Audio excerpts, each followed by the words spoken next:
अब राजीव जी, अब आप लौट आए हैं, जब तक आप विदेश में थे तब तक तो सबने सोचा था इस पर पॉलिटिक्स नहीं होगी, लेकिन अब आप जब लौट आए हैं तो आपसे मुझे पूछना पड़ेगा, जब आप घूम रहे थे हिंदुस्तान का झंडा लेकर इस डेलीगेशन में दुनिया के कई देशों में, तब यहां कांग्रेस पार्टी कह रही थी नरेंद्र सरेंडर, नरेंद्र ने सरेंडर कर दिया। आपकी क्या राय है इस पर? देखिए, प्रधानमंत्री जी हैं, बेहतर शब्दों का प्रयोग हो सकता है। ये सच्चाई है कि कई जगह हमसे भी सवाल पूछा गया, भारतीयों ने सवाल पूछा कि हम तो पीओके का उम्मीद कर रहे थे, आपने 3 दिन में ही क्यों वो कर दिया। ये एक कड़वी सच्चाई है। ओपन आपके एएनआई वाले चैनल वहाँ थे जहाँ ये सवाल पूछा गया, तो ये लोगों के मन में था।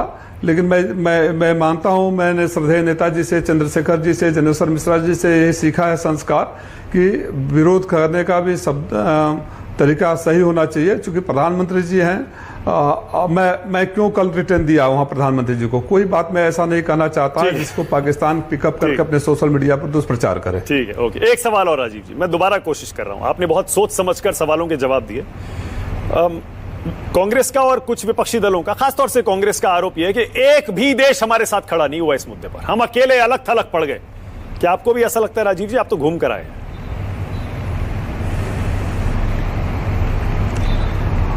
देखिए, एकेडमिकली अगर आप कहें कि पाकिस्तान के साथ फलाने देश ने ओपनली समर्थन किया, हिंदुस्तान के लिए कोई ओपनली समर्थन नहीं किया, तो प्राइमा फेसी लगता है यस।